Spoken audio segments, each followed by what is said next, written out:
The Clone Wars had turned the galaxy into a wound that never closed. Hyperspace lanes burned constantly with the passage of warships, and entire systems learned to measure time not in days or seasons, but in offensives and retreats. On the edge of the mid-rim, above a dust-choked world whose name had already been forgotten by most star charts, Republic forces were engaged in yet another grinding conflict against separatist droid legions. Turbolasers flared in orbit like artificial stars, and the planet below trembled as if it could feel the war passing overhead. None of the Jedi sensed it at first. That was the unsettling part. There was no warning ripple through the Force, no familiar tightening of destiny or flare of dark intent. Instead, something tore open reality itself above the planet's atmosphere, a violent convergence where chakra and the Force collided without understanding one another. Space warped inward, light bending and screaming as if compressed through a single impossible point.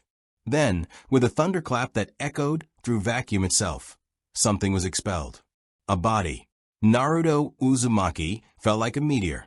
He tumbled end over end through the upper atmosphere, orange and black fabric snapping violently in the wind, skin burning as friction clawed at him. Instinct screamed before thought could catch up. Chakra surged automatically, wrapping his body in a turbulent, imperfect shroud that blunted the heat and shock. Even so, the impact when he struck the ground was cataclysmic. Stone shattered for hundreds of meters. A shockwave rippled outward, flattening droid patrols and throwing clone troopers from their feet like children's toys. For several heartbeats, there was only silence. Smoke rose from a fresh crater carved into the planet's surface. Scorched metal fragments from shattered battle droids clattered back to the ground.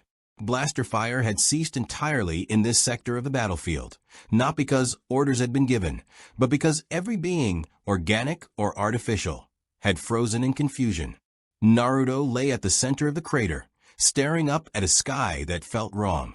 Two suns hung there, unfamiliar and harsh. The air tasted dry and metallic, heavy with ozone and burning circuitry. His ears rang as he pushed himself upright, wincing as lingering heat rolled off his skin. His body felt intact, stronger than intact actually, but something else pressed against him, something vast and omnipresent. It wasn't chakra, not exactly. It flowed differently, quieter, threaded through everything instead of pulsing from within. "What the hell?" he muttered, his voice hoarse. He staggered to his feet just as blaster bolts screamed past his head. Red energy scorched the air where he'd been standing a moment earlier. Naruto yelped and dropped into a crouch, instincts flaring.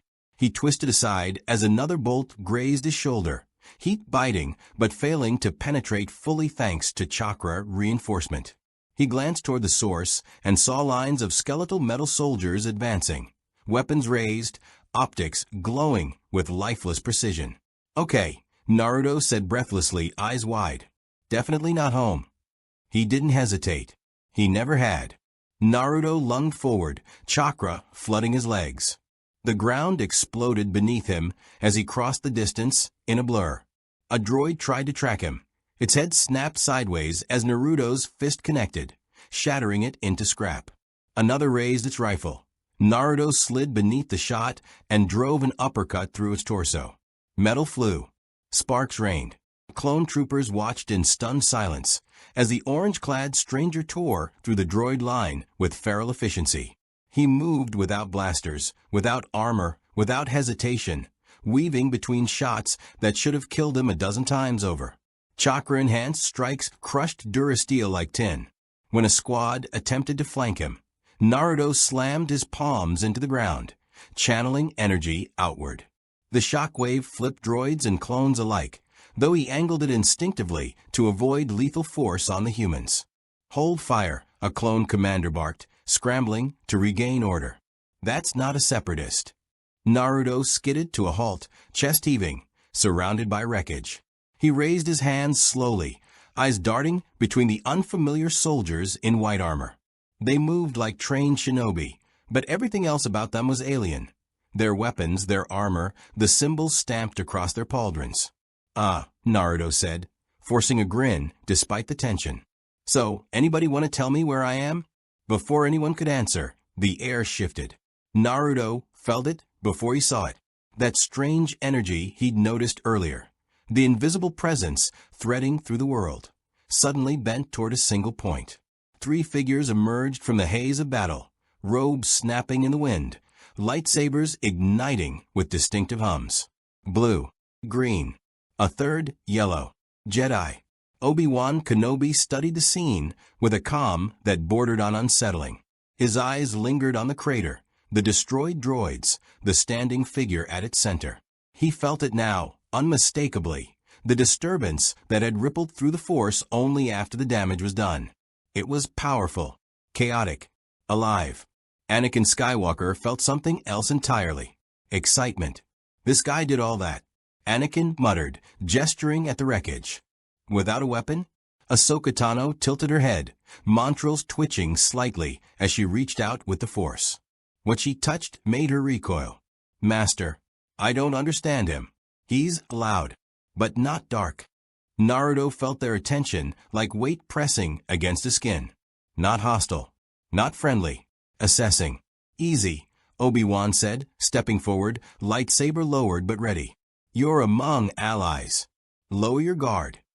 Naruto blinked. You guys have glow sticks, he said slowly.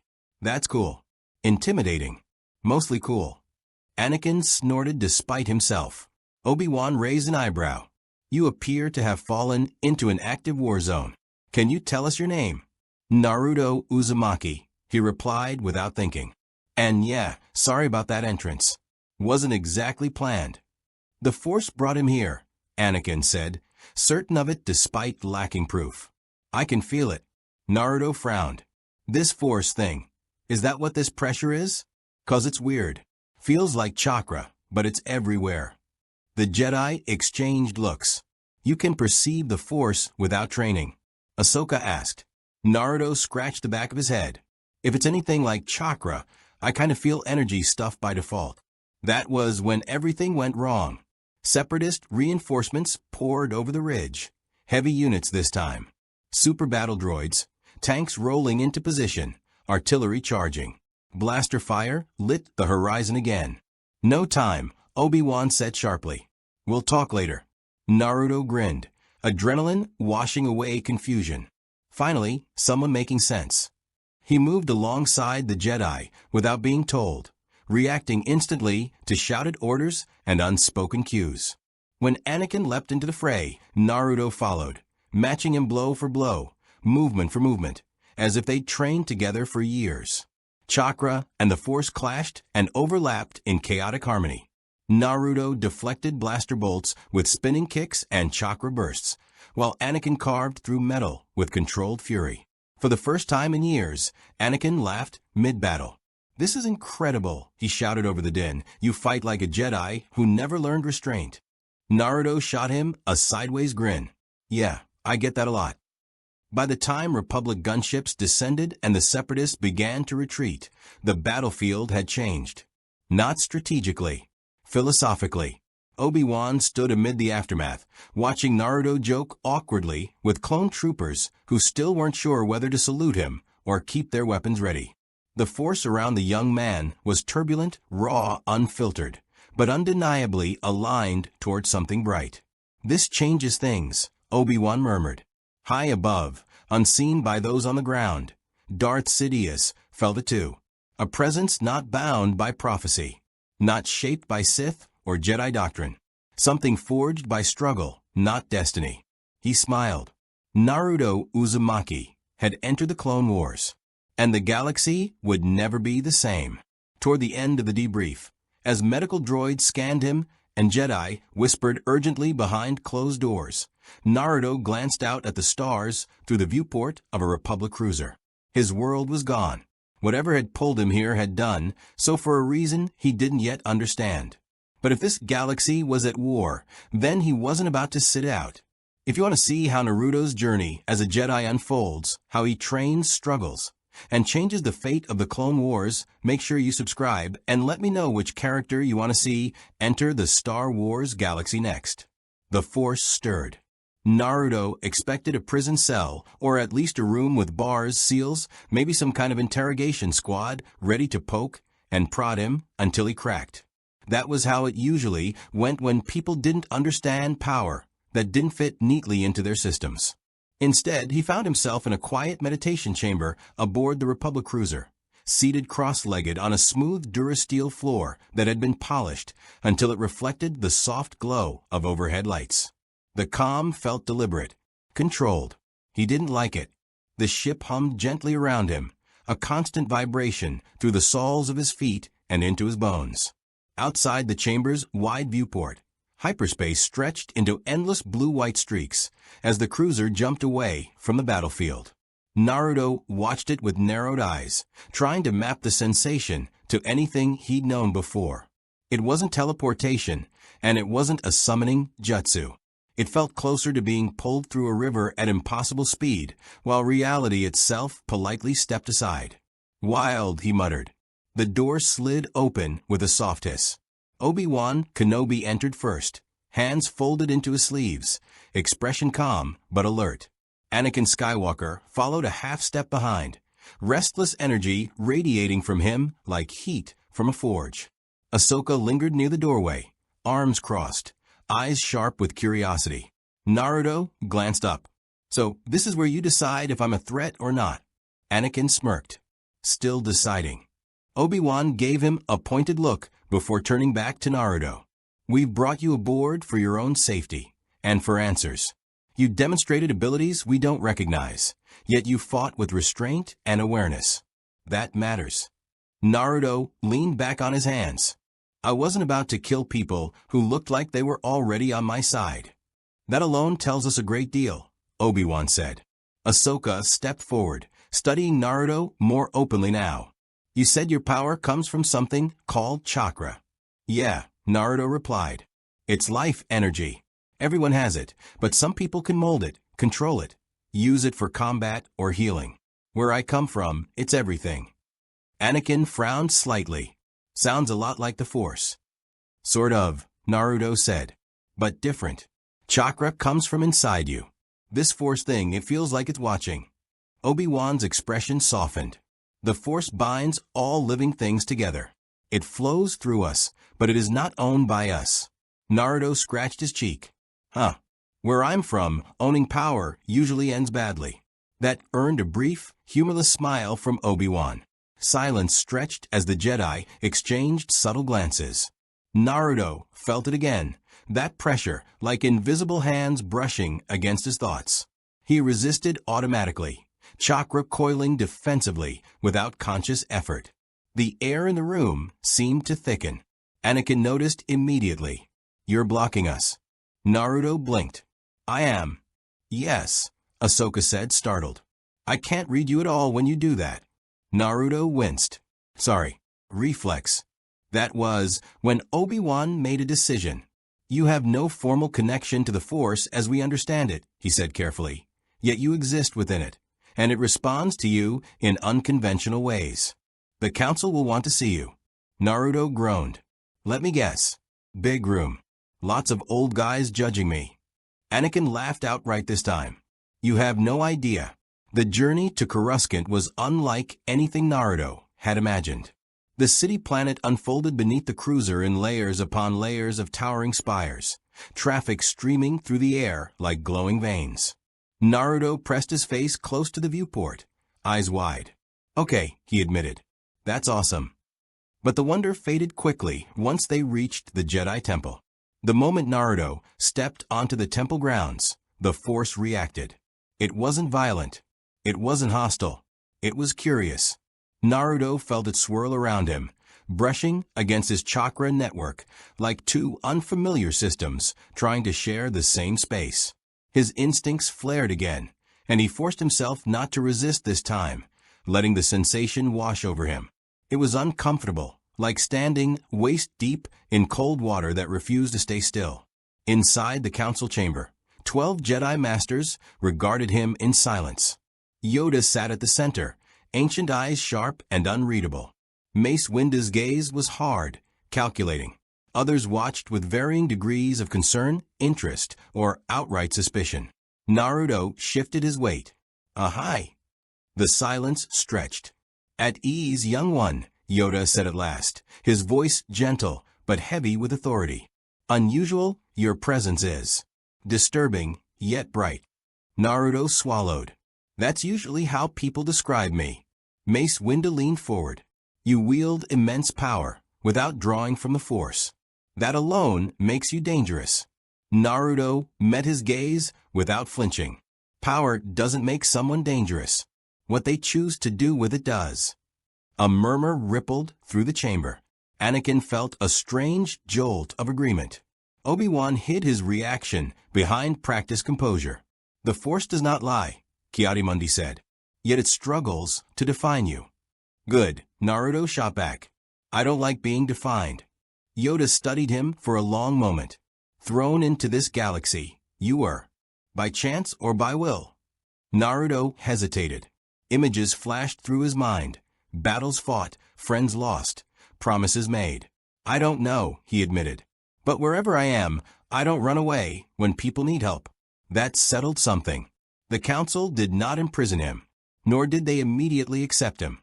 Instead, they chose the most Jedi solution possible. Observation. Naruto was permitted to remain within the temple under supervision. He was not named a Padawan. He was not given a lightsaber. He was, officially, an anomaly. Unofficially, he became a problem no one could ignore. Younglings whispered about him in the halls. Jedi Knights paused mid-stride when he passed, sensing the strange turbulence he carried. Some avoided him entirely. Others watched with fascination. Anakin watched with obsession. Within days, Naruto found himself sparring, not against Jedi, but alongside them, training with temple guards and clone instructors who had no idea how to categorize his fighting style. He adapted quickly, blending chakra-enhanced movement with battlefield tactics he absorbed like a sponge. The Force pressed constantly against his awareness, and slowly, unwillingly, he began to feel patterns within it. Not control. Conversation. Late one night, Naruto stood alone on a temple balcony, staring out at Coruscant's endless lights. For the first time since arriving in this galaxy, loneliness hit him like a physical blow. He didn't know how he'd get home. He didn't know if he even could. But as the Force moved around him, responding in subtle ways to his presence, Naruto realized something unsettling and exhilarating. This galaxy had its own kind of will, and somehow it had made room for him. Naruto Uzumaki did not mean to draw the attention of the Sith. At first, his presence in the galaxy had been treated as a philosophical anomaly rather than a strategic threat. The Jedi Council debated him in quiet chambers, measuring his chakra against the Force, trying to categorize him within a framework that had existed for thousands of years. They saw potential, danger, and contradiction, but still, to them, Naruto was a question. Something to be studied. Something that might one day become an answer. The Sith, however, did not see questions. They saw opportunities. Naruto's first assignment beyond the temple walls was not meant to be dramatic. It was a controlled deployment, a test under supervision. The Council sent him alongside a small Jedi task force to a disputed mid-rim system, where separatist remnants were destabilizing trade routes.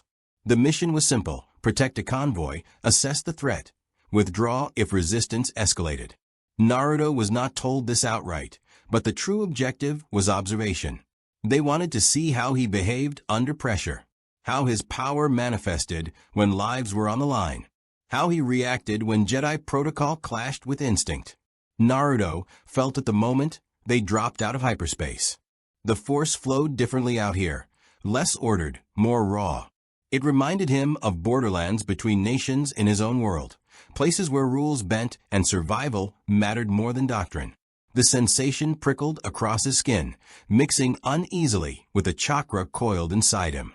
Kurama stirred, not aggressively, but with alert curiosity, as though sensing a hunting ground it did not yet understand. The convoy was already under attack when they arrived. Droid starfighters tore through the void, metallic and relentless, their movements precise in a way that felt unnervingly inhuman. Blaster fire streaked past the Jedi escorts, shields flaring, pilots shouting over open channels. The Jedi commander issued comm orders, directing squadrons, calculating angles, minimizing risk. Naruto didn't wait. He launched himself from the hangar bay before anyone could stop him, body wrapped in chakra as he leapt into open space. The Force caught him instinctively, cushioning the impossible maneuver, but it was his chakra that truly propelled him forward. Dense, roaring, alive. To the Jedi, watching in stunned silence, it was as if a living comet had been thrown into battle. Naruto struck the first droid fighter with a Rasengan compressed, so tightly it screamed as it tore through vacuum. The energy tore the craft apart in a spiraling explosion, debris scattering like ash. Naruto twisted midair, hands flashing through seals he barely realized he was forming, shadow clones bursting into existence around him. They scattered, each moving with autonomous intent, striking fighters, redirecting fire, forcing the droid formation into chaos. This was not the Force as the Jedi understood it. This was war shaped by will. Within minutes, the Separatist attack collapsed. Droid fighters retreated, their calculated algorithms unable to adapt fast enough to Naruto's unpredictability. The convoy survived with minimal losses. The Jedi task force returned to formation, shaken but victorious. Naruto floated back toward the hangar, breath steady, eyes bright with adrenaline. He expected reprimand. Instead, he found silence. The Jedi commander stared at him, as though seeing a future she did not want to imagine. Far away, in a chamber where light dared not linger, another presence felt the disturbance. The Sith Lord did not need sensors or reports. The ripples in the Force were enough. Something had struck the galaxy like a thrown stone, sending concentric waves outward, unrefined, powerful, and utterly unconcerned with balance. This was not a Jedi. This was not a Sith. This was something new. The Sith Lord smiled. Naruto's actions were reported to the Council within hours. Holo recordings replayed his movements from a dozen angles, slowed, analyzed, debated. Jedi Masters argued over language, over definitions, over whether what they were seeing violated ancient prophecies or fulfilled them in ways no one had foreseen. He did not channel the Force like a Jedi. He imposed himself upon it. That distinction unsettled them more than raw power ever could. Naruto, meanwhile, did not feel triumphant. The battle replayed in his mind not as a victory, but as a realization. He had not followed orders. He had acted because people were in danger, because that was who he was. But here, that instinct carried consequences far beyond himself. He could feel eyes on him now, not just from the Jedi, but from something colder, sharper. Kurama sensed it too. Something old was watching. The next encounter came without warning. Naruto was separated from the Jedi task force during a reconnaissance mission on a fractured moon riddled with separatist infrastructure. The terrain interfered with scanners, jagged rock formations creating dead zones that swallowed signals. Naruto moved ahead instinctively, chakra spreading outward like a sensory net, mapping the terrain in a way technology could not. That was when the Force went quiet. Not absent, suppressed. The sensation was wrong, like stepping into a vacuum where sound should exist. Naruto slowed, instincts screaming. The air felt heavier, charged with intent.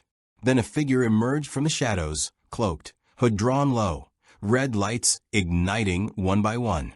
An Inquisitor. Naruto had heard of them in hushed Jedi conversations, hunters of survivors, instruments of fear. This one studied Naruto with open fascination rather than immediate aggression. "You are not Force-born," the Inquisitor said, voice distorted, curious. "And yet the Force bends around you." Naruto didn't reach for a weapon. He planted his feet, chakra rolling beneath his skin. "You're the one messing with the air around here." The Inquisitor laughed softly. "You feel suppression fields because you are not bound by them." Interesting. The fight was inevitable.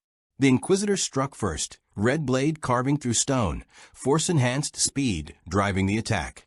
Naruto met it head-on, dodging with reflexes sharpened by years of battle. Shadow clones absorbing blows meant to kill. Lightsaber met chakra-enhanced steel as Naruto formed weapons from pure energy. Their collisions sending shockwaves through the canyon.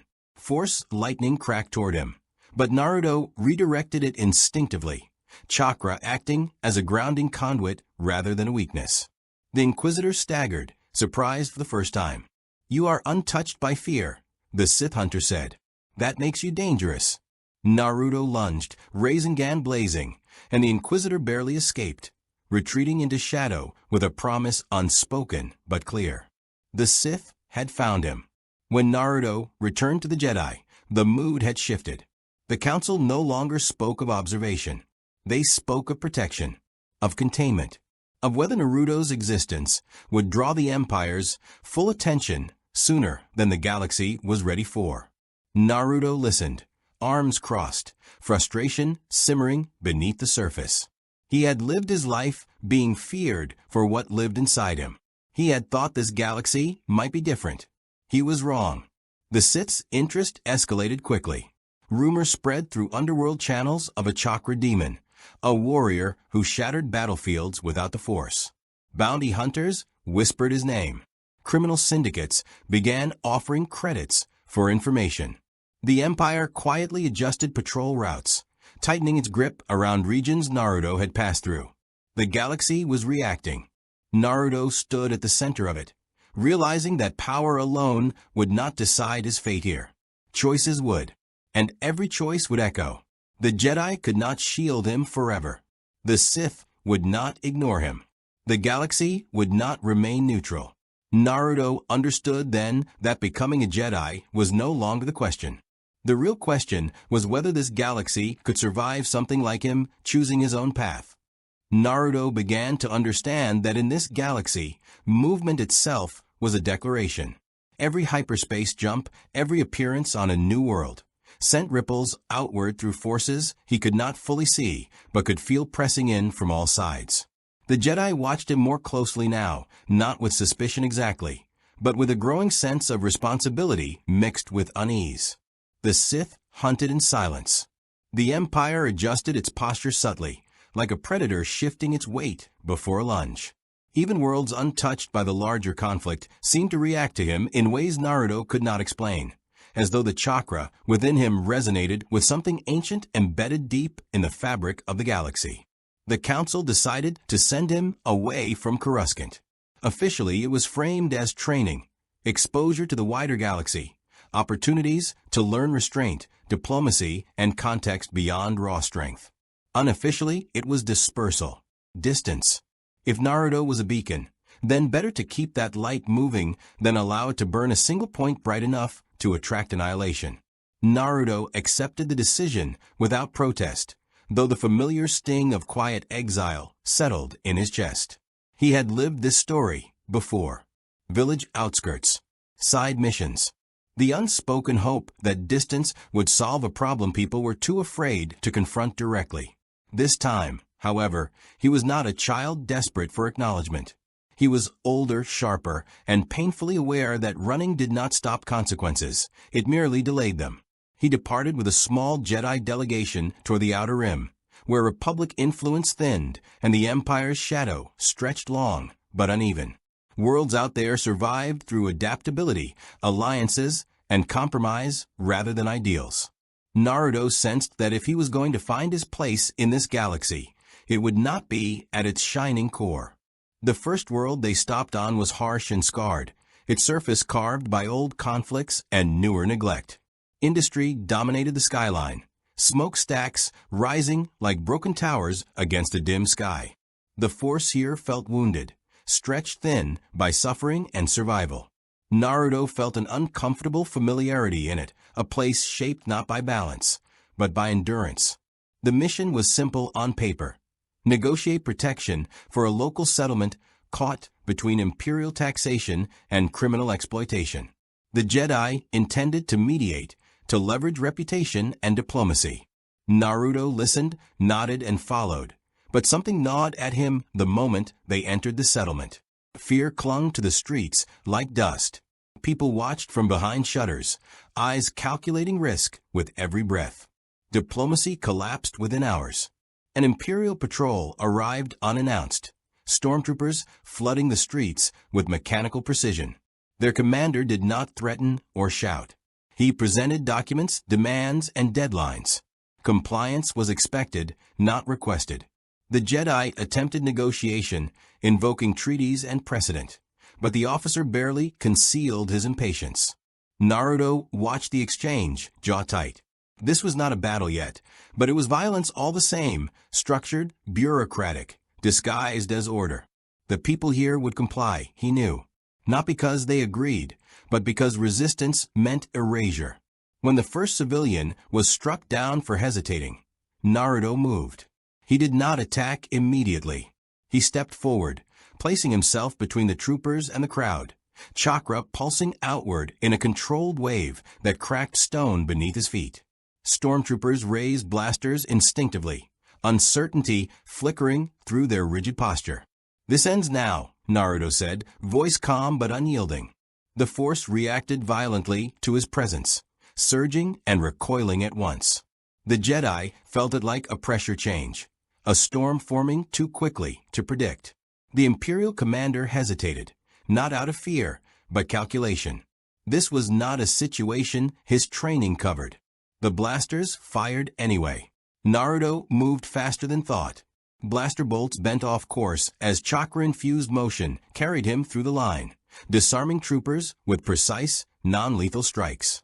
He shattered weapons, collapsed armor joints, and pinned squads to the ground with a mixture of raw strength and controlled restraint. It was not a massacre. It was domination. When it ended, the street was silent. The Imperial commander retreated, issuing no threats, offering no concessions. He simply withdrew, eyes locked on Naruto, with something close to professional respect and intent. The Jedi were furious, not because Naruto had acted, but because he had done so decisively, publicly, and without regard for political consequence. He had exposed himself. Worse, he had shown the Empire that its authority could be challenged and broken by a single individual. Naruto listened as they argued, arms folded, expression unreadable. When they finished, he spoke quietly. "You are going to let them take everything." The Jedi had no answer that satisfied him. That night, as the settlement celebrated survival with cautious gratitude, Naruto stood alone beneath a sky choked with smoke and stars. He felt Kurama stir again, more alert now, more focused. Something was aligning. Not destiny in the way the Force described it, but convergence, paths crossing because power had drawn them together. The Sith did not wait long. The attack came days later, not from the Empire, but from the shadows between factions. Mercenaries, bounty hunters, dark side adepts drawn by rumors and credits alike. They struck the Jedi convoy mid-transit on a desolate world, ambushing from terrain saturated with suppression tech and ancient ruins that distorted perception. This time, Naruto did not rush ahead. He waited, watched, adapted. When the trap snapped shut, he responded with calculated fury. Shadow clones spread outward, mapping enemy positions, relaying information instantly. Chakra constructs deflected heavy weapons fire, while Naruto dismantled command nodes with surgical precision. He fought smarter here, not louder. Each movement intentional, each strike serving a broader strategy. The Sith agent revealed himself only after the mercenaries began to fall. He was not an inquisitor this time, but something older, sharper. His presence pressed against Naruto's senses like cold iron. The dark side around him was disciplined, refined, stripped of theatrics. "You are wasted on the Jedi," the Sith said as they circled one another amid the ruins. "They fear what they cannot define. We do not." Naruto felt the pull then, not temptation exactly, but recognition.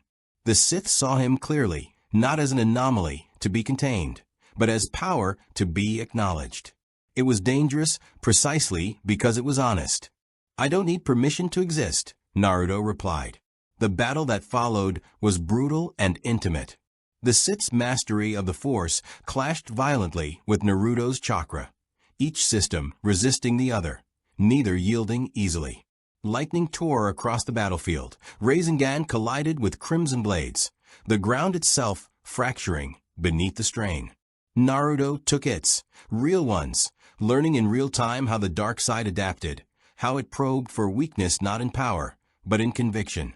When Naruto finally forced the Sith to retreat, the victory felt hollow. Because the Sith had learned something important. Naruto was not aligned. He was independent. That realization shifted everything. By the time Naruto returned to the Jedi, the galaxy had already begun to respond to him differently. He was no longer just a curiosity or an emerging threat. He was a variable, one neither side could predict or fully control. And variables, Naruto knew, were the most dangerous thing in any system built on balance. As he stared out at the stars, feeling the weight of choices yet to come, one truth settled heavily in his chest. If he continued down this path, neutrality would no longer be an option. Not for him. Not for the galaxy. Naruto did not return to Coruscant after the encounter with the Sith agent. The decision was not framed as rebellion, nor was it a dramatic break spoken aloud in anger. It was quieter than that, and far more dangerous. He simply chose a different hyperspace route when the opportunity arose, altering the course of the ship under the pretense of reconnaissance. The Jedi assigned to escort him felt the shift immediately, not in the navicomputer, but in the Force itself. Naruto was stepping outside the lines drawn for him, and the galaxy responded with a low, uneasy hum. He needed space. Not distance from responsibility, but distance from expectations that had begun to shape around him like a cage. The Jedi wanted him trained, defined, categorized. The Sith wanted him claimed or destroyed. The Empire wanted him neutralized before he inspired instability. Every path offered to him came with invisible chains. Naruto had lived under those before, had felt what it meant to be told who he was allowed to become. This galaxy would not do that to him again. He chose the outer rim deliberately, steering toward worlds that existed in the margins of galactic power. Places where the Force was faint or fractured, where authority came from survival rather than doctrine.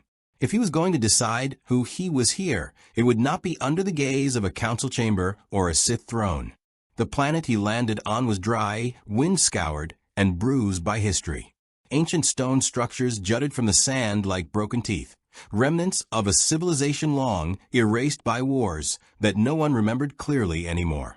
The Force here felt strange to Naruto, muted and uneven, as if something had once been stripped from the land and never returned. Chakra responded differently too, sluggish in some places, violently amplified in others. It forced Naruto to slow down, to feel rather than push. He stayed among the locals at first, living simply, repairing damaged infrastructure with shadow clones, trading labor for shelter and information.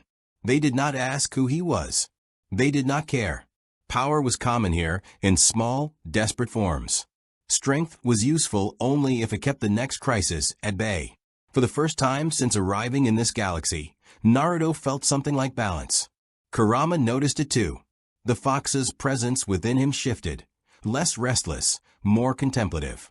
The constant friction between chakra and the Force eased slightly, as though the environment itself allowed the two energies to coexist without trying to dominate one another. Naruto began to meditate daily, not as the Jedi had taught him, but in his own way, grounded, alert, listening rather than suppressing.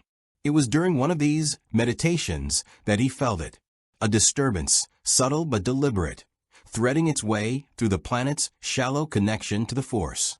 Not aggressive, not hidden, curious. Naruto opened his eyes as a presence approached from beyond the settlement, moving openly across the sands. He rose slowly, sensing no immediate hostility but plenty of intent. When the figure finally crested the ridge, Naruto understood why the Force itself had reacted. The man wore Mandalorian armor, scarred and mismatched, Beskar plates bearing the marks of countless battles. His movements were measured, efficient, his posture balanced between readiness and restraint. He did not reach for a weapon as he approached, but he did not relax either. "You're hard to track," the Mandalorian said once he was close enough to speak. "That usually means you don't want to be found." Naruto studied him, noting the faint hum of technology layered into the armor, the way his stance adjusted subtly as Naruto shifted his weight. A professional, not a bounty hunter, though he had the look. Something else. "I didn't come here to hide," Naruto replied. "Just to think." The Mandalorian snorted softly. That's what people say when the galaxies decided they're a problem. They regarded each other for a long moment, measuring not strength, but intent. Naruto felt no force sensitivity from the man, no dark side pressure or light side presence. And yet there was something about him that resonated anyway. Discipline, code, choice. "My name's Rax," the Mandalorian said at last. "I'm not here for a bounty. I'm here because people are talking about you. Jedi, Sith, Imperials. That usually means there's money on the table, or a war coming." Naruto said nothing. Rax continued, "Mandalorians don't like surprises. And you, kid, are a big one." Naruto almost laughed at that, but the weight behind the statement stopped him. "So what do you want?" "To see what kind of weapon you are," Rax replied bluntly. "Or if you're even a weapon at all." The challenge was clear, unspoken but unmistakable. Not a duel for dominance, but a test of philosophy. Naruto agreed without hesitation. They fought outside the settlement, far enough that collateral damage wouldn't matter. Rax activated his jetpack and wrist-mounted arsenal, testing Naruto's reactions with controlled bursts of fire, concussive blasts, and electromagnetic pulses designed to disrupt energy-based abilities. Naruto adapted quickly, shadow clones dispersing to draw fire, chakra-enhanced leaps carrying him beyond predictable trajectories. Rax adjusted in turn, deploying countermeasures with brutal efficiency. This was not a Jedi sparring match or a Sith ambush. It was honest combat between two warriors raised by conflict and bound by choice rather than ideology. Naruto won, eventually, not by overpowering Rax, but by outthinking him, by letting himself get close, absorbing punishment, and striking decisively when the opening appeared. When the dust settled, Rax lay on his back, helmet cracked, blaster discarded, breathing hard. He laughed. "Yeah," Rax said, staring up at the sky. "You're not a weapon." Naruto offered him a hand, pulling him to his feet. "Then what am I?" Rax considered the question carefully. "A problem," he said, "for anyone who thinks they get to decide how the galaxy works." That night they talked. Rax spoke of Mandalorian history, of wars fought against Jedi, and Sith alike, of cultures erased and rebuilt through stubborn survival. Naruto listened, recognizing echoes of his own world in the stories, clans shattered, children raised by conflict, power feared and misunderstood. The philosophies aligned in unexpected ways. Honor without submission, strength without tyranny. Word spread quickly after that, not just of Naruto's power, but of his refusal to choose a side. Smugglers whispered about a strange warrior who dismantled Imperial patrols without killing a single trooper. Criminal syndicates debated whether to recruit or avoid him. Force-sensitive outcasts felt something shift, as though the rigid binaries they had been taught no longer applied. The Jedi sensed it too. A delegation arrived weeks later, not with authority, but with concern. A master Naruto had met before spoke with him privately, urging him to return, to formalize his training, to help them understand what he was becoming. Naruto listened respectfully, then declined. "I'm not leaving the Force behind," he said, "but I won't let it define every choice I make." The master's disappointment was real, but so was his understanding. "You are walking a dangerous path." Naruto met his gaze steadily. "So is everyone else. They just pretend it's safe because it has rules." When the Jedi left, the Force rippled with unease. Elsewhere, in chambers carved from obsidian and shadow, Sith Lords took notice. Naruto's independence complicated their plans. He could not be predicted, manipulated, or neatly opposed. He disrupted the rhythm of the galaxy itself, a foreign note that refused to resolve. The Empire responded more bluntly. An order was issued. Quiet. Precise. Naruto Uzumaki was to be contained or eliminated, depending on feasibility. Not publicly. Not dramatically. He was to disappear. Naruto felt the shift before the first Star Destroyer altered course. Kurama stirred, sensing the tightening net. This was no longer about curiosity or fear. This was about control. As Naruto stood beneath alien stars, surrounded by allies he had chosen rather than inherited, he understood something fundamental. The galaxy was no longer asking what he was. It was demanding he choose what he would become. And whatever that choice was, it would reshape the war to come. The first Imperial strike did not come with fanfare. There was no grand declaration, no broadcast across the holonet announcing a new enemy of the state. The Empire did not need spectacle to destroy problems. It preferred efficiency, precision, silence. Naruto learned this the hard way, waking before dawn to a pressure in the air that had nothing to do with the weather and everything to do with intent. Kurama was already alert inside him, a low, simmering awareness that crawled along Naruto's spine like static. Something was wrong. Not immediate danger, not yet, but the kind of inevitability that preceded violence. Naruto stepped outside the shelter he had built at the edge of the settlement and looked up at the sky. Nothing. No ships. No contrails. No visible movement. And yet the force felt compressed, as though a massive weight hovered just beyond perception. Naruto closed his eyes and extended his senses, not pushing, just listening. The answer came in fragments. Distant hyperspace, wakes collapsing. Orbital positioning.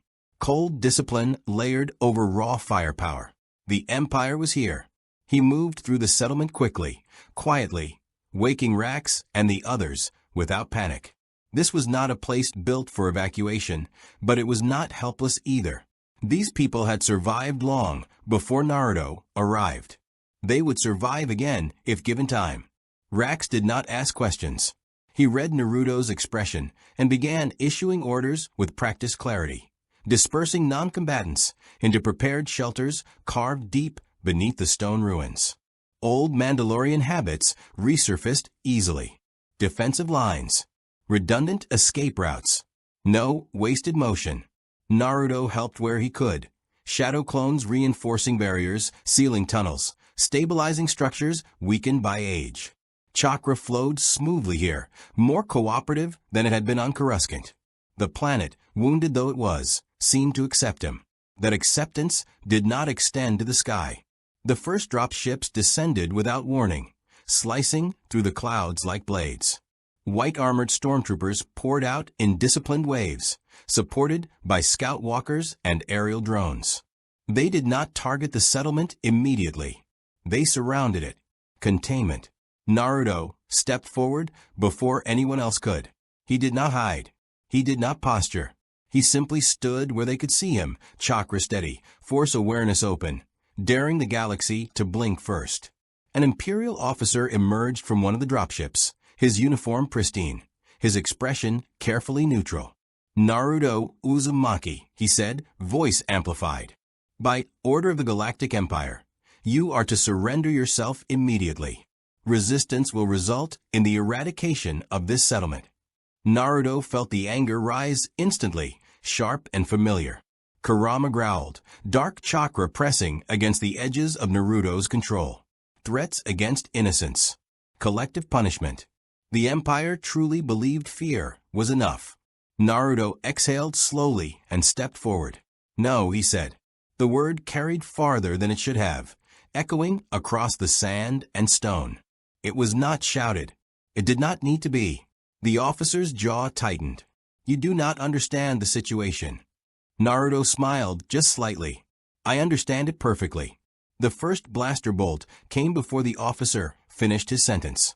Naruto moved. The battle exploded outward in chaos and light. Naruto deflected blaster fire instinctively, not with a lightsaber, but with chakra-enhanced movement and precise, force-assisted redirection. Bolts bent, curved, or dissipated against hastily formed barriers. Shadow clones flooded the battlefield, drawing fire, dismantling weapons. disarming troopers with blunt efficiency. The Empire adapted quickly. Heavy weapons deployed. Ion cannons targeted Naruto directly, designed to disrupt energy-based defenses. Naruto felt the interference ripple through his chakra network, a sharp, unpleasant resonance that made Kurama snarl in irritation. So this was how they planned to do it. Naruto shifted tactics, closing distance faster than they could adjust. He moved through the battlefield like a living storm, strikes precise, disabling rather than lethal. Stormtroopers fell unconscious, weapons crushed or flung aside. Walkers collapsed as their joints were severed by concentrated chakra strikes. Rax and the others joined in Mandalorian firepower, carving gaps in Imperial lines. Jetpacks, screaming as they strafed from above. The locals fought too, not with polished weapons, but with desperation and knowledge of the terrain. This was not a rebellion. It was survival. The Empire did not retreat. Instead, the sky darkened. A star destroyer emerged from hyperspace overhead, blotting out the sun as it settled into orbit. The weight of its presence crushed down on the planet, a reminder of the scale Naruto was truly up against. The Force itself recoiled, tense and strained. Naruto felt it then. A new presence, colder and far more dangerous than the troops on the ground. An Inquisitor. The Force twisted sharply as the black-clad figure descended, crimson blade igniting midair. The Inquisitor landed between Naruto and the remaining Imperial forces, boots cracking stone, helmet tilted slightly as if studying an insect. So, the Inquisitor said softly, voice distorted, "You are the anomaly." Naruto met the gaze behind the visor without flinching. He felt the dark side radiating off the figure, not wild like Kurama's chakra, but disciplined, honed, sharpened into cruelty. This was a predator that had learned to enjoy the hunt. They clashed immediately. The Inquisitor moved with terrifying speed, lightsaber slashing arcs of molten air through the battlefield. Naruto dodged and countered, chakra and force intertwining instinctively as he adapted to the blade's lethal precision. A direct hit would be catastrophic. Naruto knew that, so he didn't allow one. They traded blows that cracked the ground and sent shockwaves rippling through the ruins. Naruto's strikes landed with bone-shaking force, each one met with a hiss of deflected energy. The Inquisitor laughed as they fought, exhilarated by the challenge. "You don't belong here," the Inquisitor taunted. "You twist the Force without understanding it." Naruto grimaced, pushing back harder. "Funny," he said, breath steady despite the exertion. "I was thinking the same about you." The fight escalated quickly. The Inquisitor unleashed Force lightning, arcs of agony lashing toward Naruto. Chakra flared in response, Kurama's power surging just enough to shield Naruto from the worst of it. Pain ripped through him anyway, searing nerves and muscles. Naruto roared and countered, slamming the Inquisitor into the ground with a force that cratered the stone beneath them. Before the Sith-trained warrior could recover, Naruto drove a Rasengan into the space just beside the Inquisitor's head, the compressed energy detonating outward and launching the figure through multiple layers of ancient ruins. Silence fell, heavy and stunned. The Inquisitor did not rise. Naruto stood there, chest heaving, chakra flaring visibly around him. He could feel the eyes on him. Locals, Mandalorians, stormtroopers, even the distant presence aboard the Star Destroyer above. He had crossed a line. The Empire began a tactical withdrawal almost immediately, pulling remaining forces back to orbit. They had learned what they needed to know. Naruto was not easily contained. Eliminating him would require something far more drastic. As the ships retreated, Naruto felt the Force ripple outward, carrying the echoes of what had happened. Far beyond the planet. Jedi would feel it. Sith would feel it. The galaxy would feel it. Rax approached slowly, helmet under his arm, expression grim but impressed. "You just made yourself a priority target," he said. Naruto nodded. "I know. And you still won't run?" Naruto looked up at the sky, at the fading silhouette of the Star Destroyer. "Running just tells them where to aim next time." That night, as fires burned low and the wounded were tended, Naruto sat alone beneath the stars. The weight of what he had done pressed in on him. He had protected these people, yes, but he had also declared himself openly, violently, as something the Empire could not ignore. Kurama's voice rumbled quietly within him, not triumphant, not angry, thoughtful. This galaxy is afraid of you now. Naruto closed his eyes. Good. Far away, in chambers thick with shadow and ambition, Sith Lords debated the implications of Naruto Uzumaki's existence. Jedi Masters meditated on visions of war twisted by an unfamiliar presence. Imperial strategists recalculated probabilities and casualty projections. And at the center of it all stood Naruto, no longer just a visitor, no longer just a curiosity. He was a destabilizing force, and the galaxy would either break him or change around him. The galaxy did not react all at once. It never did. Shock waves traveled unevenly through hyperspace routes, political channels, and the Force itself, distorting and refracting as they went. Some felt Naruto's presence as a sudden flare of danger. Others sensed opportunity. A few, far fewer, felt something closer to hope. Naruto himself felt only the quiet after violence, the kind that lingered too long and made it impossible to forget what had just been set in motion. The settlement took days to recover. The Empire had not glassed the region, but the damage was still severe. Structures lay half-buried in rubble, supply caches had been destroyed, and several people were wounded badly enough that survival was uncertain. Naruto worked relentlessly, using chakra-enhanced stamina to haul debris, create shelter, and stabilize the injured. His shadow clones labored without complaint, dissolving only when their tasks were complete. There was no applause, no speeches, just work. Yet beneath the surface, everything had changed. Naruto felt it whenever he closed his eyes. The Force no longer flowed around him with quiet curiosity. It watched him now, tested him, probed his intentions in ways that reminded him uncomfortably of the way villagers used to look at him back home, measuring whether he was worth fearing today. Kurama noticed it too, the Ninetales' presence curling more tightly around Naruto's consciousness, not in hostility, but in wary vigilance. Their circling, Kurama murmured, predators and priests alike. Naruto didn't answer. He didn't need to. He already knew. The first to arrive were not Imperials.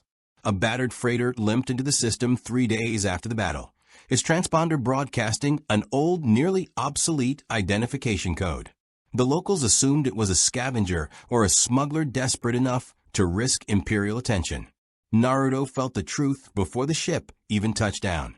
The Force shifted. Not dark. Not aggressive. Focused. A woman disembarked alone, hood pulled low, robes worn and patched. She walked with the confidence of someone who had survived far too much to be easily impressed. Her presence was controlled, disciplined, but not closed off. Naruto felt curiosity rather than threat. A Jedi, or what remained of one. They met outside the settlement, far enough away that no one else could overhear. The woman lowered her hood, revealing tired eyes and a face lined by hardship rather than age. "My name is Talia Vorn," she said. "I was once a knight of the Jedi Order." Naruto studied her carefully. He had seen Jedi on Coruscant, polished and distant, wrapped in authority and ritual. Talia was different. There was no council weight clinging to her, no institutional arrogance. Just resolve. Once, Naruto asked. Talia smiled faintly. That word carries a lot these days. She did not draw her lightsaber. She did not demand anything. She simply spoke. "You killed an Inquisitor," she said. "Or, at least removed one permanently." The Force rippled for half a sector when it happened. Naruto shrugged. He attacked first. "That's what concerns me," she replied calmly. "You didn't hesitate. You didn't freeze. You didn't break." Naruto frowned. "Should I have?"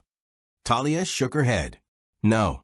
But the Jedi Order would have insisted you try to talk him down.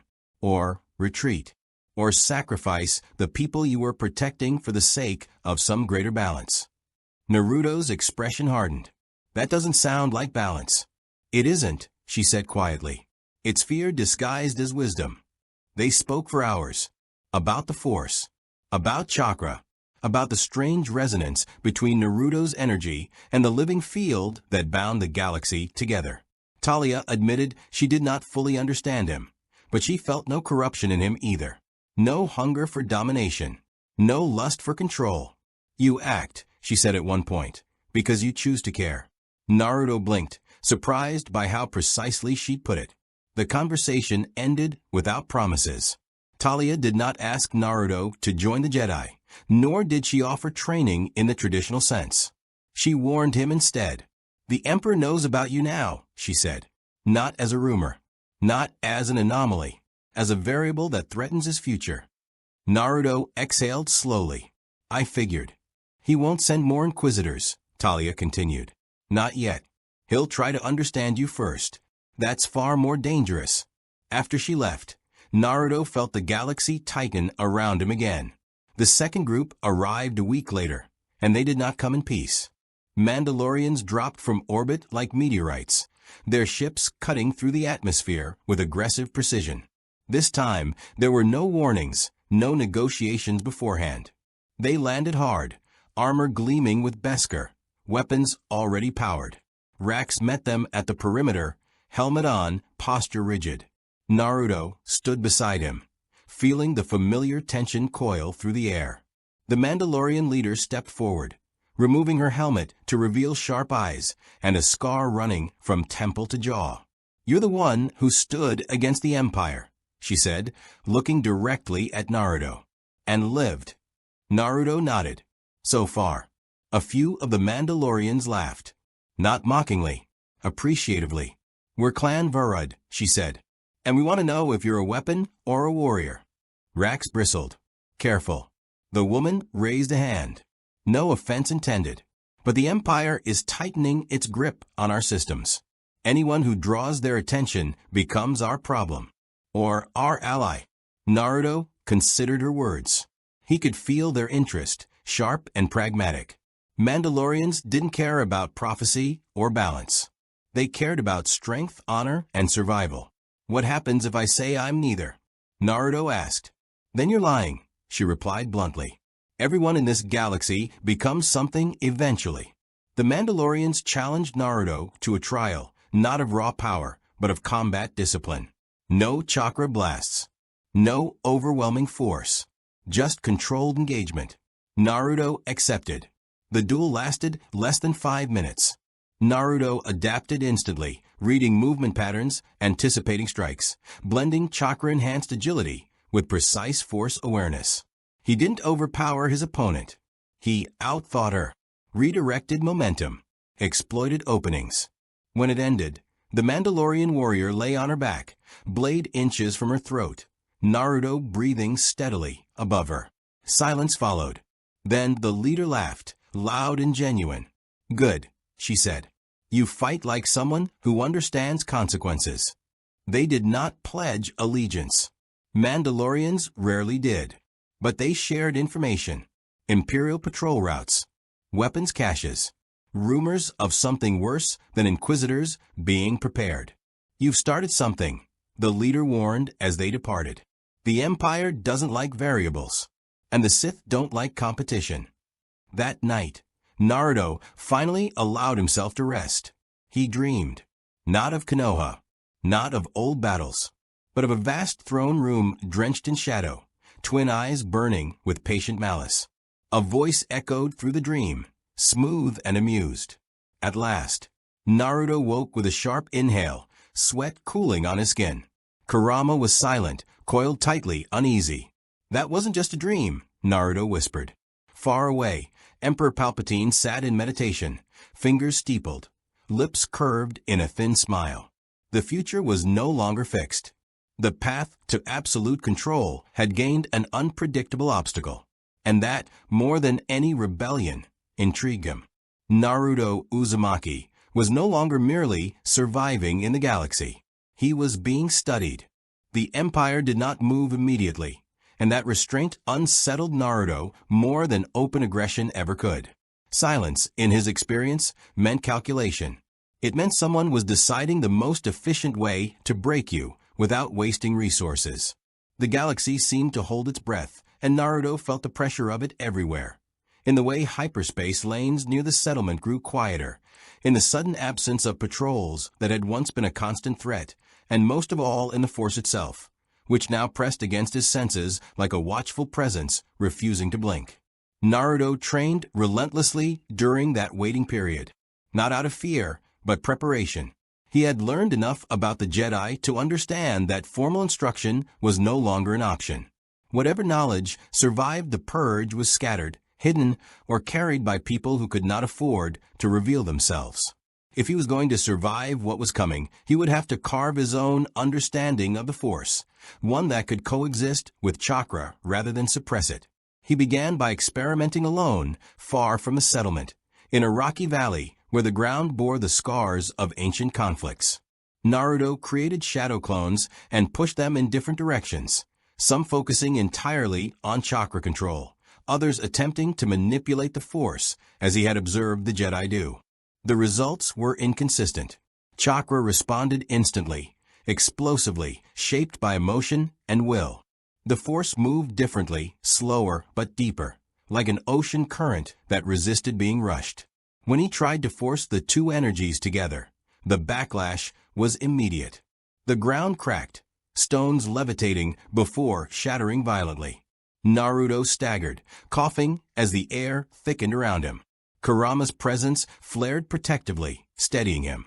"You're trying to dominate it," Kurama growled. "That never works. Not with chakra either." Naruto wiped sweat from his brow, breathing hard.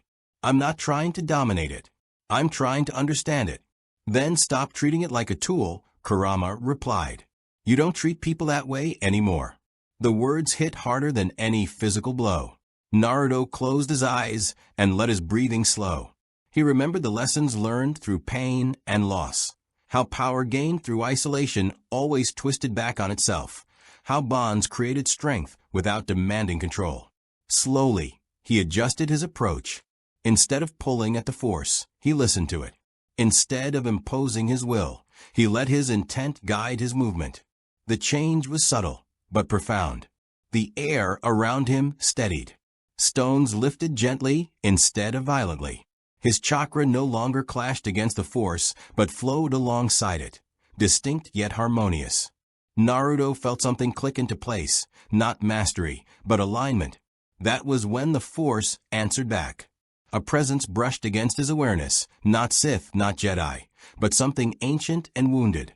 The valley itself seemed to resonate, memories embedded in the stone, of warriors who had fought and died long before the Empire, before the Republic, when the galaxy had been younger and far less orderly. Naruto sensed echoes of Mandalorians clashing with Force users, of ideologies colliding without ever fully understanding one another. He was not the first outsider to disrupt the Force. That realization mattered. The next disruption came without warning. The sky split open in a scream of engines as Imperial ships tore out of hyperspace, not over the settlement, but above a nearby trade moon. Naruto felt the panic ripple outward before the first distress signal even reached the ground. Star destroyers. At least two. Too many for a simple show of force. Rax was already organizing evacuations when Naruto arrived. "They're not landing troops," Rax reported grimly. "They're locking the moon down. Total blockade." Naruto's jaw tightened. "They're baiting me." "Yes," Rax said.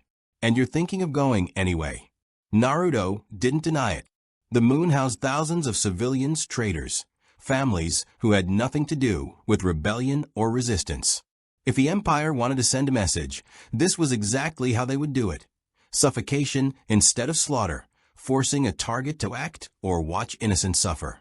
Naruto launched himself skyward, chakra amplifying his leap as he tore through the atmosphere. He didn't have a ship.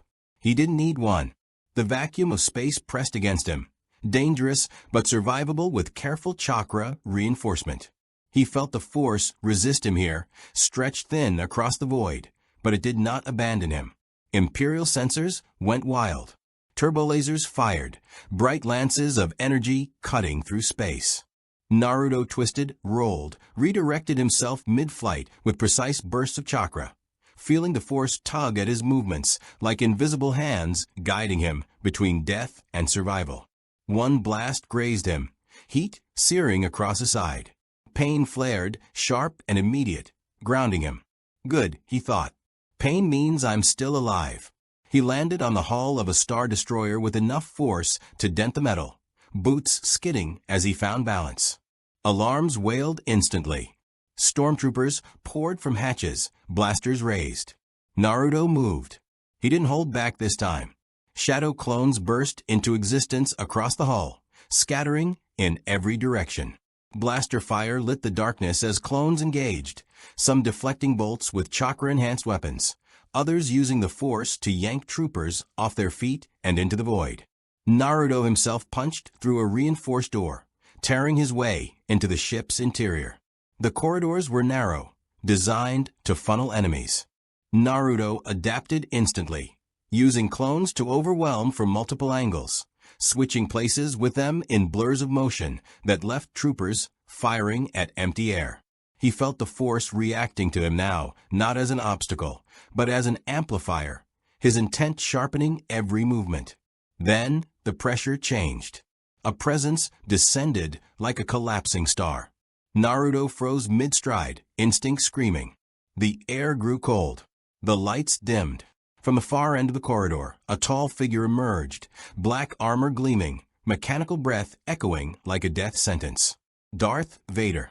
Naruto had never met him, but he knew who this was. The Force around Vader was oppressive, crushing, filled with rage held on a leash of iron discipline. This was not the wild hunger of an Inquisitor. This was controlled annihilation. "You are the anomaly," Vader said, voice distorted yet unmistakably calm. "You will come with me." Naruto straightened, meeting the Sith Lord's gaze without flinching. "You're blocking supplies to a civilian moon just to get my attention," he said. "That tells me everything I need to know about you." Vader raised a hand. The Force slammed into Naruto like a wall. His body lifted, crushed by invisible pressure. Naruto grunted, chakra flaring instinctively as he fought back, muscles straining, bones creaking. He felt the Force and chakra collide violently, sparks of raw energy tearing through the corridor. For a heartbeat, neither yielded. Vader's surprise was subtle, but real. The pressure increased, refined, attempting to overwhelm Naruto's resistance through precision rather than brute force. Naruto responded in kind, not by pushing harder, but by shifting his stance, grounding himself, letting Kurama's immense chakra anchor him. The corridor exploded. Naruto broke free, clones swarming Vader from every direction. Vader's lightsaber ignited with a snap hiss, crimson blade carving through clones with effortless lethality. Naruto watched carefully, studying movements, timing, the way Vader used the Force not as an extension of emotion, but as an instrument. This wasn't a fight he could win by overpowering. So he changed the battlefield. Naruto slammed his palm into the deck, chakra surging outward in a wave that rippled through the ship systems. Gravity fluctuated. Lights failed. Doors sealed at random. Vader remained standing, unmoved, but his attention shifted, forced to adapt. That was all Naruto needed. He didn't retreat. He advanced past Vader, sprinting toward the command deck as alarms escalated into chaos. He could feel Vader turning, feel the Sith Lord preparing to pursue, but Naruto was already gone, vanishing into a swirl of clones and disrupted Force currents. Minutes later, the blockade lifted. Naruto escaped the ship in a blaze of fire and decompression, hurling himself back toward the planet as Star Destroyers scrambled to regain control. The civilians were safe, for now. As Naruto descended through the atmosphere, battered and burning with exhaustion, he felt the galaxy shift again. This time, there was no curiosity in the Force, only recognition. The galaxy reacted to Darth Vader's failure with a tremor that rippled far beyond Imperial space. It was not broadcast openly, not acknowledged in holonet briefings or whispered by official channels. But power has a way of advertising its own disruption. Smugglers noticed patrol routes changing overnight. Crime syndicates sensed opportunity in the sudden thinning of imperial oversight along certain corridors.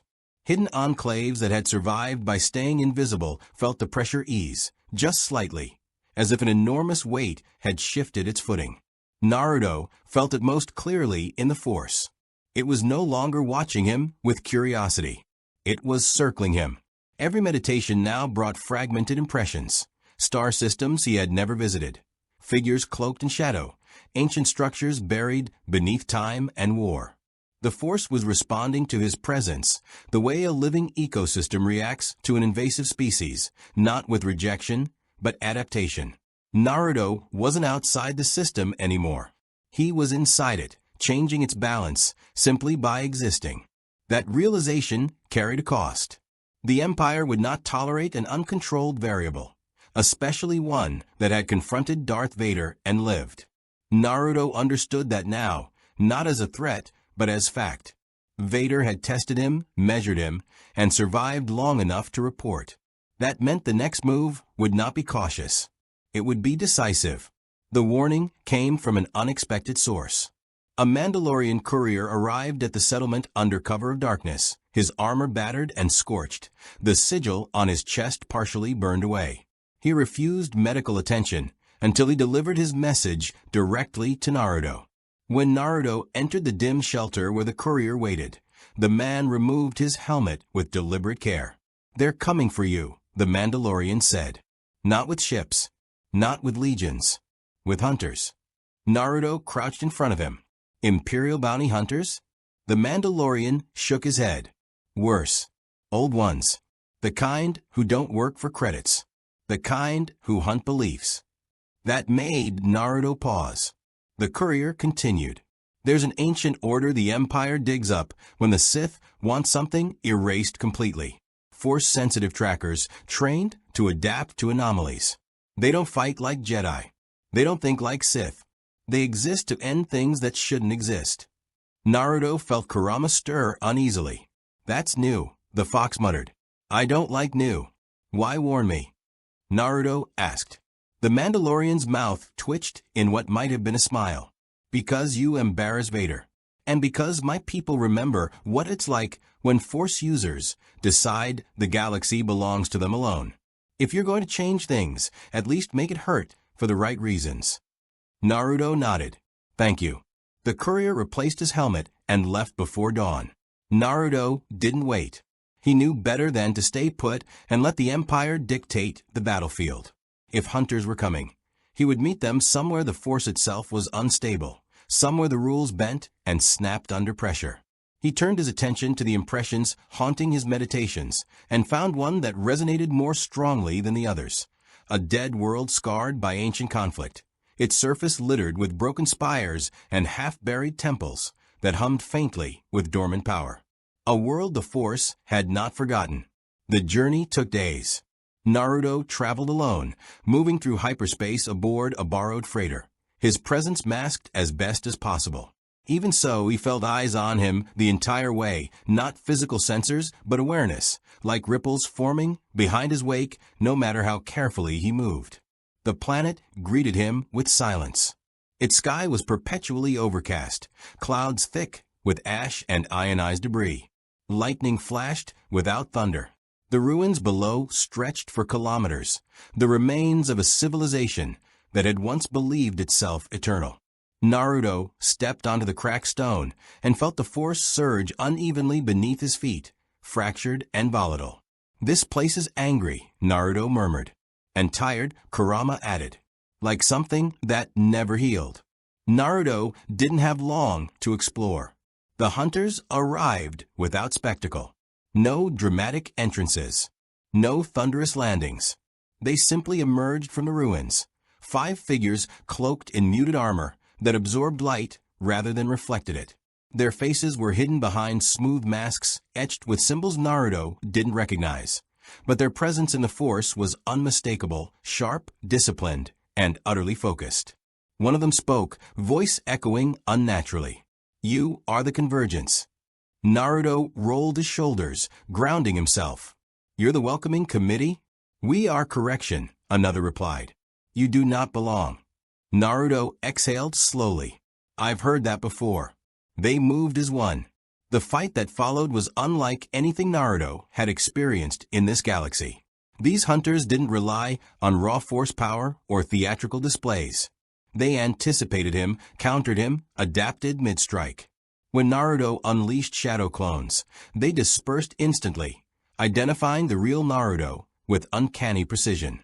When he surged chakra through the ground, they leapt before the shockwave could reach them, turning momentum into attack. Naruto was pushed back, step by step. Good, he thought grimly. Finally, something that makes me work for it. He shifted tactics, drawing deeper on Kurama's chakra, letting its ferocity bleed through his movements without surrendering control. His strikes became heavier, faster, unpredictable. He stopped trying to overpower their connection to the Force and instead disrupted it, flooding the area with conflicting chakra signatures that scrambled their perception. One hunter staggered, their coordination faltering. Naruto capitalized instantly, landing a blow that sent the figure crashing through a crumbling wall. The others adjusted, spacing out, changing angles, their teamwork tightening like a noose. They weren't trying to kill him quickly. They were studying him. Naruto realized it too late. A pulse of energy rippled outward, locking his limbs in place, not through brute force, but resonance. The force around him vibrated at a frequency that interfered with chakra flow, freezing him mid-motion. Naruto snarled, muscles trembling, as he fought the paralysis. This is what they were built for, Kurama growled. Adaptation. Naruto closed his eyes and stopped resisting. For a split second, everything went quiet. He let go of the distinction between chakra and the force, not merging them, but acknowledging their coexistence. He remembered the valley, the lesson of alignment over domination. He remembered every bond he had ever forged, every time he had chosen connection over control. When he moved again, it wasn't with power. It was with clarity. The resonance shattered.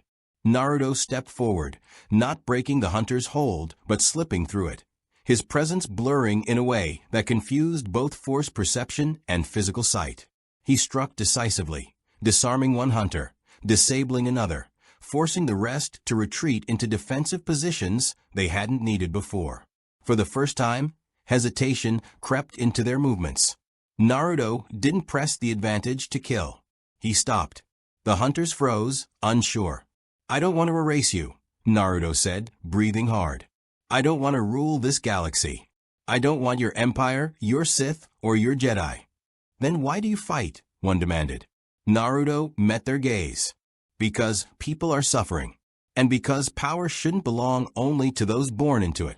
Silence stretched. One by one, the hunters disengaged. They did not flee in panic, but withdrawal, careful and deliberate.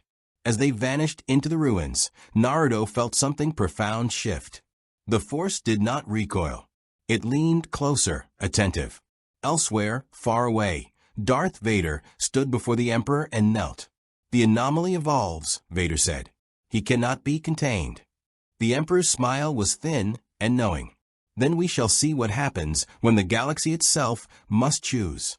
Naruto remained on the dead world long after the hunters were gone, staring up at the storm-choked sky. He understood now that the final confrontation would not be a single battle, not a duel or a siege. It would be a reckoning. And it was coming. The war did not end when Naruto made his choice. Wars never did. They shifted, adapted, found new shapes to inhabit. Fleets still burned across hyperspace lanes. Worlds still fell into occupation or rebellion. And the Force continued its endless current of light and shadow. What changed was not the existence of conflict, but the assumptions beneath it. The galaxy had been built on the idea that power must choose a side, that strength without alignment was an instability to be corrected. Naruto's presence shattered that belief slowly, then all at once. He did not declare a new order. He did not gather followers under a banner or carve symbols into stone. Instead, he kept moving, world to world, crisis to crisis. Sometimes he arrived ahead of Imperial forces, evacuating settlements before the Star Destroyers emerged from hyperspace. Sometimes he arrived too late, finding only ruins and fear, and stayed anyway to help people rebuild what little they could. He fought when there was no other option, and when he fought to end battles quickly, decisively, without spectacle. That restraint unsettled everyone who watched him. Jedi observers noted that Naruto never fully surrendered to the Force, yet he no longer resisted it either. He let it flow around his chakra, not as a master or servant, but as a parallel current. When he meditated, the Force did not still him the way it did Jedi. It listened. Visions around him were unclear, fragmented, as though the future itself struggled to resolve when he stood within it. Some masters found this terrifying. Others found it liberating. A few began to quietly question whether the Jedi Order's insistence on emotional suppression had ever truly been wisdom, or merely tradition mistaken for necessity. Clone troopers noticed something else entirely. Wherever Naruto fought alongside them, something changed. He spoke to them as individuals, learned their designations, remembered small details most officers ignored.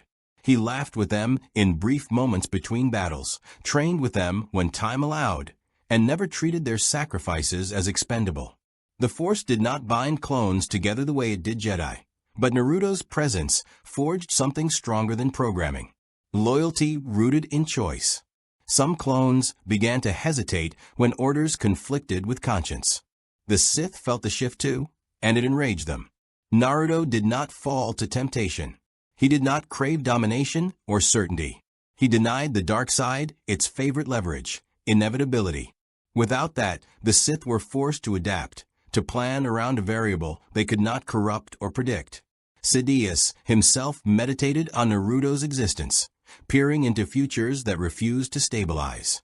Each path that involved Naruto branched wildly, outcomes diverging faster than even Sith foresight could track.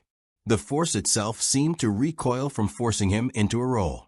For the first time in generations, the dark side encountered resistance not through opposition, but through refusal. The Jedi Council fractured quietly, not openly, not with schisms and declarations, but in meditation chambers and private conversations. Younger knights began to question why attachment was treated as weakness when Naruto's bonds had saved entire battalions. He grieved openly for those he could not save, and yet did not spiral into fear or anger.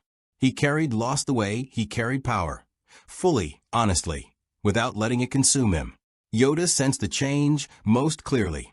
In Naruto, he did not see balance as the Jedi defined it, nor chaos as the Sith embraced it. He saw motion, growth, a force that lived rather than controlled itself. The realization unsettled him deeply, because it implied that the Jedi Order's stagnation had not been a flaw of time, but a philosophy.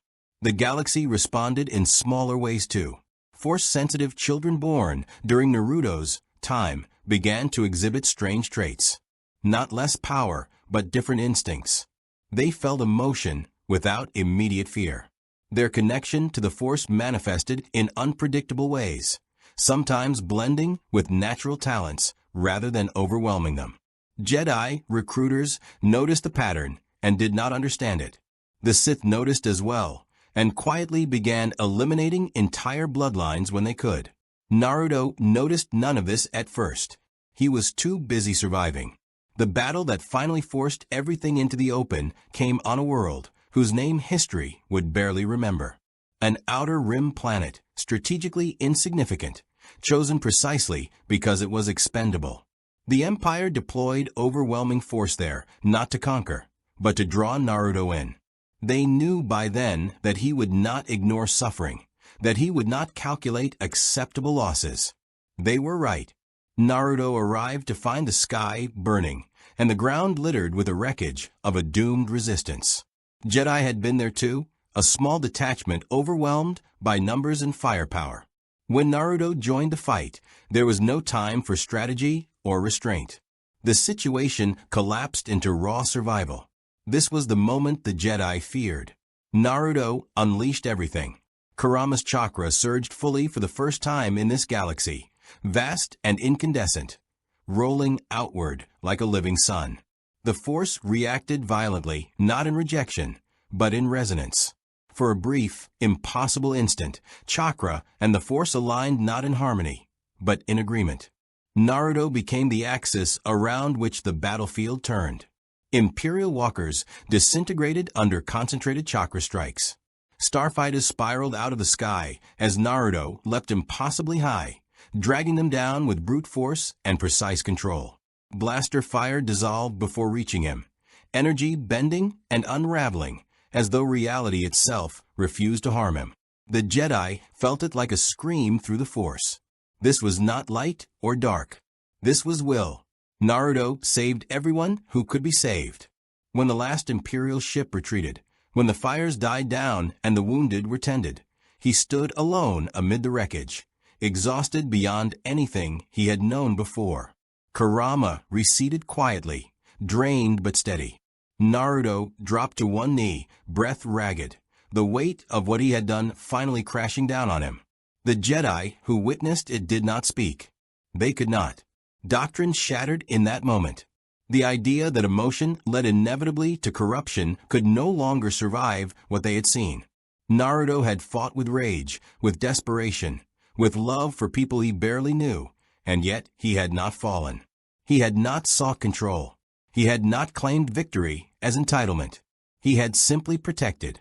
The council convened in emergency session afterward, not to judge Naruto, but to reckon with themselves. Some masters argued that Naruto's power was too dangerous to allow unchecked.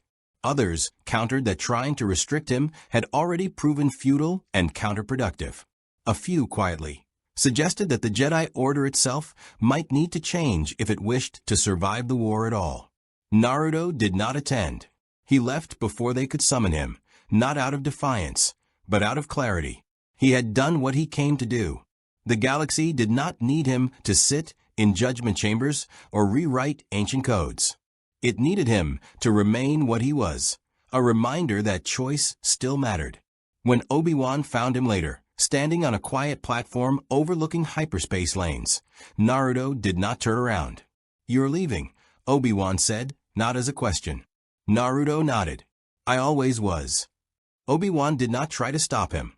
"You've changed the order," he said softly, "whether you intended to or not." Naruto smiled faintly. Good. It needed it. They stood in silence for a long moment, watching ships vanish into blue-white streaks. Obi-Wan felt something he had not felt in years, uncertainty without fear. "What will you do now?" he asked. Naruto thought about it, about worlds still burning, about people who would never fit neatly into either side of the war, about a galaxy that no longer felt quite as rigid as it once had. "I'll keep moving," he said, "helping where I can, messing things up where I have to." Obi-Wan smiled, genuine this time. "May the Force be with you." Naruto glanced back at him. "It always is," he said. "It just doesn't get to decide for me." Naruto departed without ceremony. No titles, no legacy carved in stone. And yet his absence was felt immediately.